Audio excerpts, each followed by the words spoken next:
Welcome back, episode 6 of the Guitar Lab podcast. Bum, bum, bum, bum. Wait, that's the Price is Right theme. That's Dang no it. good. We've been working on this theme song, man. We got to get it together. Yeah, we need to work on that. Just if you have any ideas, any viewers, come on. Yeah, we would love it. Let us know. We were talking about maybe like this mix of like Curb Your Enthusiasm and Minor, so just a really sad Larry David. Right, and then having us doing various musical things, but just completely wrong. That's wild. Everybody, it's been a minute, but we appreciate all of you all that are listening and watching this, and we're back with another episode. We're going to try to keep this a little bit shorter.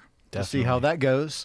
Today, we're just going to talk about home studio basics. And I think right now, the concept of a home studio has never really been hotter. Would you agree? Oh, totally. I mean, it's amazing the kind of gear you can get and just the resources that are out there.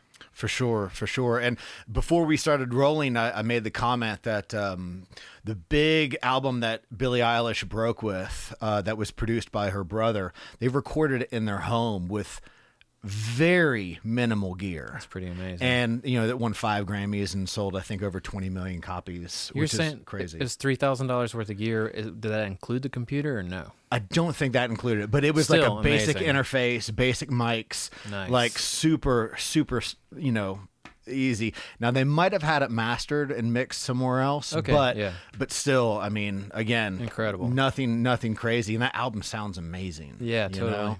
So the first thing I think is really important at a starting point is you got to establish what are your goals and then what's your budget, and see if those two can line up. Because if you want to just get some stuff to scratch track and work out ideas and bounce things back and forth with other musicians, I think it's totally different than actually wanting to be able to create finished products. Totally. Or even if you're just like trying to record your guitar practice or your instrument practice and you just want to listen back, very different kind of levels of gear. For sure. So we are in your home studio, and so tell us your approach to putting this together.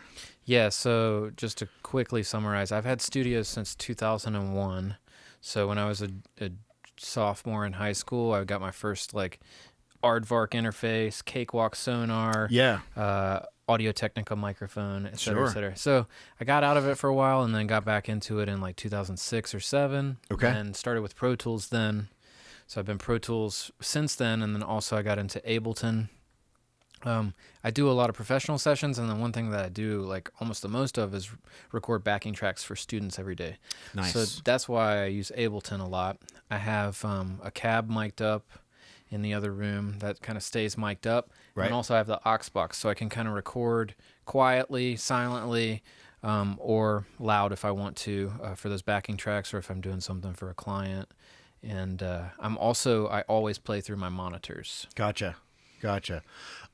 So as far as a DAW, let's kind of break that down for someone who might have been on a desert island for the past 30 years. How would you describe a DAW to someone? Totally, yeah. So it's just your all-in-one essential recording device. And so it's recording to your hard drive. Most of them nowadays have built-in software instruments, so you can build a little drum kit.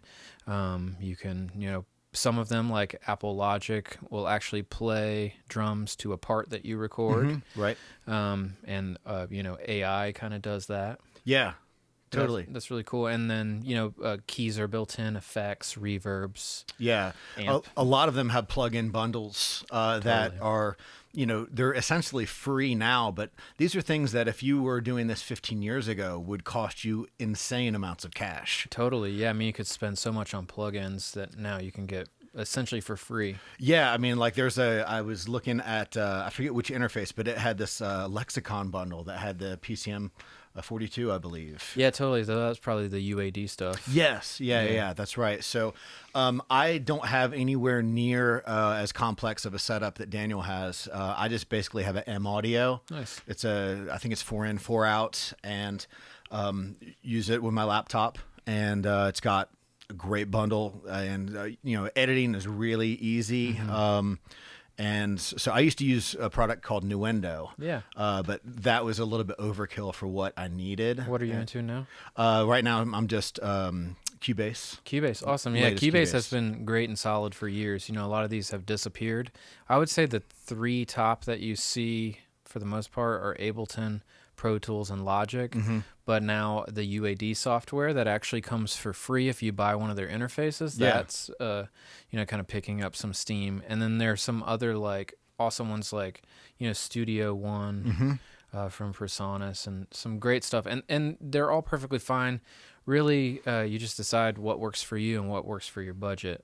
Yeah, and what's really cool about all of this gear is that you can see tutorials of not only what they do, but also how easy it is to navigate in the workflow on YouTube videos. So, if you're comparing two or three different let's say recording interfaces, you can just go on and look at either the M Audio or the UAD or the Logic stuff, and you can just see what it is. So this golden age of information is really awesome.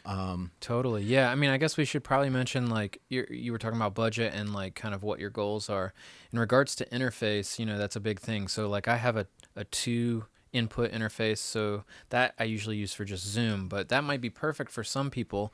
For some of you, you're just trying to record maybe your guitar or a guitar and voice at the same time. You don't need a lot of inputs. And then I also have a 16 channel if I'm like recording drums and things like that. And you can get anything kind of in between.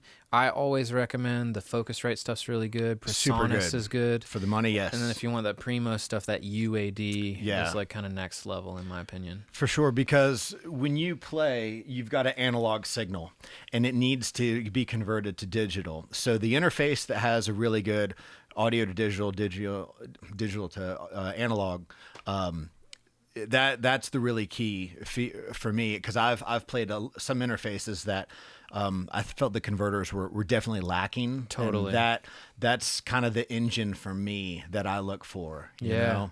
We'd love to hear from you guys. If you have like a favorite interface that you use or you recommend to your friends or whatever, feel free to comment below. Yeah.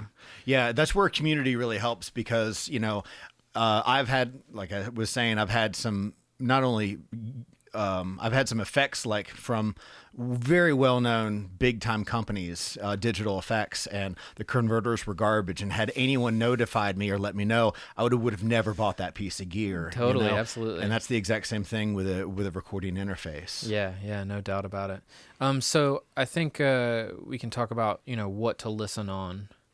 Yeah, so there's monitors and then there's headphones. I would say those are the main two. Totally, yeah.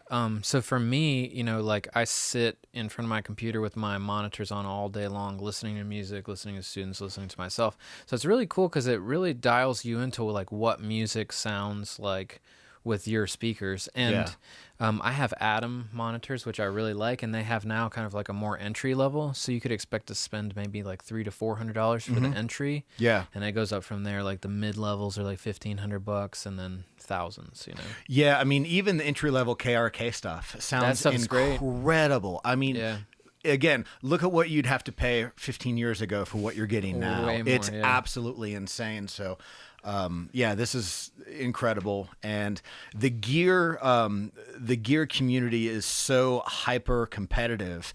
Everyone's throwing their A game out, and it's remarkable.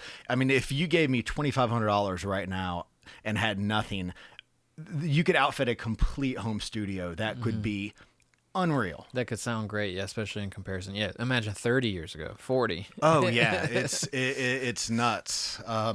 So monitors and phones, and I believe monitors and phones both have their advantages and drawbacks, and that's why I like to have both. Yeah, it's nice to monitor things.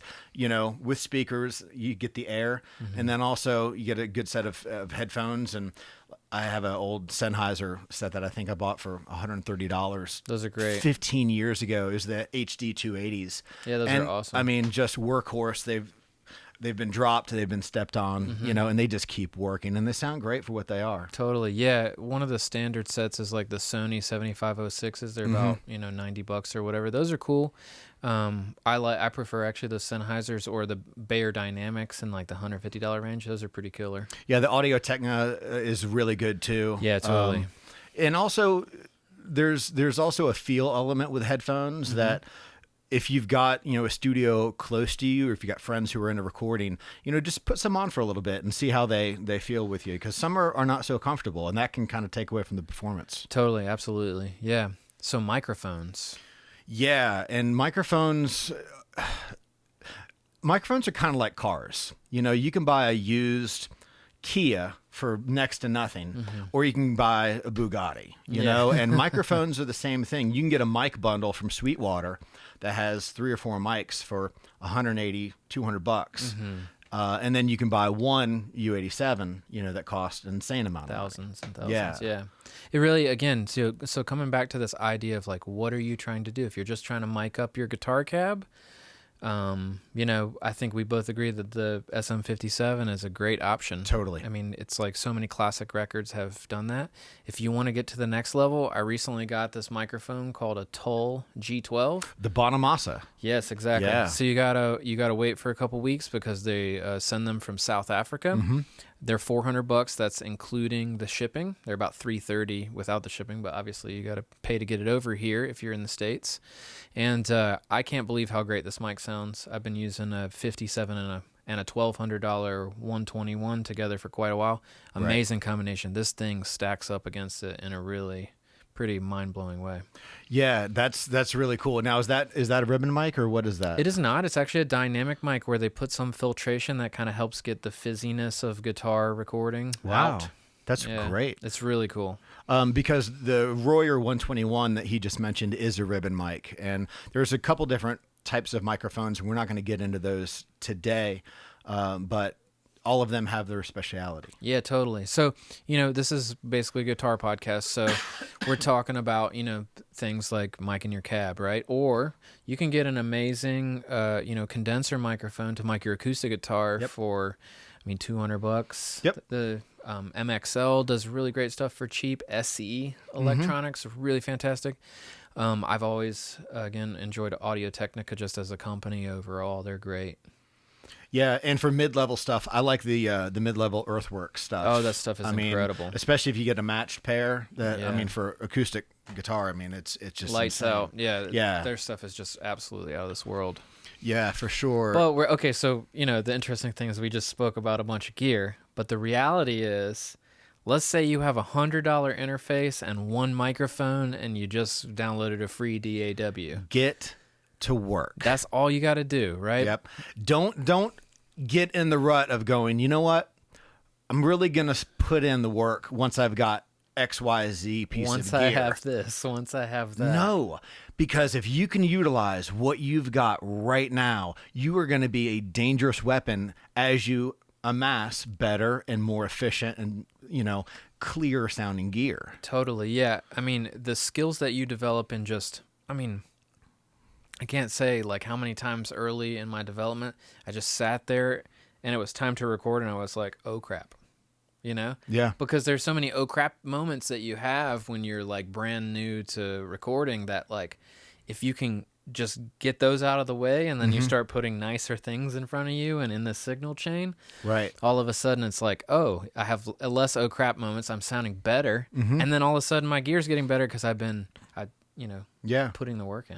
And when you run into issues of latency or maybe some other more technical issues, you will have the experience of having worked through those and you'll just be able to go right through it. I always tell people that I find that recording is like 75% dealing with problems. Yep.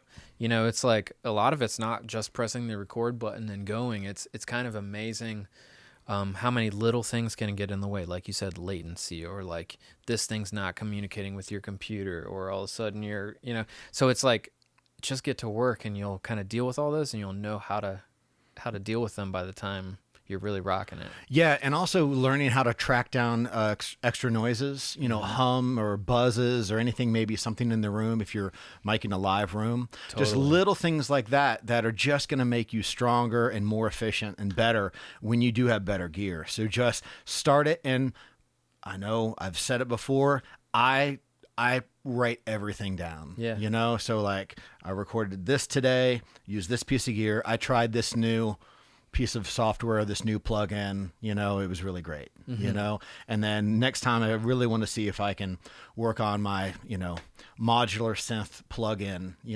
on this track, or just have something there. Again, just building on that knowledge base. Totally. Yeah. I think one quick tip that we can both agree is like when you're recording, one of the most important things you can do is we're all recording digitally now, right? So if you are clipping, if you're hitting those hot levels, you are just sounding worse and worse. It's not like back in the day when you had analog and tube consoles, where you're hitting it a little hard and it's like, ooh, this sounds great. It's like rich and like the harmonics are blooming and sounding great. No, it's just sounding like garbage. Yeah. So you've got meters there for a reason, and once you're in the clipping territory, you really can't do anything to walk that back. You can't fix it. Yeah. It's going to sound digitally distorted. And speaking of just locking yourself in to something, I prefer not to record any of my own guitar effects to tape because, again, once you've got that to tape, it's done. Whereas if you just record the raw track and then put anything as far as time-based, whether it be a reverb, a delay, a flanger, or a chorus, do that afterwards. That is a great skill to practice. I can't say that I always do that. There are exceptions. Like if you know that this part has, XYZ effect and you've got it dialed in, of course. Yeah. Totally do that. Or if that's the way you wrote the part and that's like the pedal that you have and that's the only way you can get then that absolutely sound. do that. Yeah, totally. But it's nice to leave a track kind of naked and then fill it in later. Yeah. Because you might be able to find some really surprising attributes of something new that you didn't know, or maybe record one with the pedal and then one without. Totally. And then you can manipulate and work on both of them. And as I've gotten fancier in my recording, abilities, I've figured out how to go, okay, well, I can record the dry and the wet at the same time and have them individual. But that's like some fancy stuff for another episode for sure. Yeah. And, forums are your friend. YouTube videos are your friend. There's some really nice recording books. Totally. There's a lot to do, but get started. Record, get those muscles working so you don't have that red light, fear, that deer in the headlights, syndrome, and build that knowledge base. And then once you do that, all of your friends are going to want to record at your house for free. Make millions of cents of 1/1000ths of cents. it's crazy, but it's a journey. Start it now. But hey, we said we're gonna keep this a little bit shorter than the other ones, so let's go ahead and wrap it up. And awesome. We really appreciate it. Thank you so much. Yeah, this thanks is Daniel for watching. Klein, Daniel Seraph. We'll see you next time. Take The care, Guitar everybody. Lab. Guitar Lab.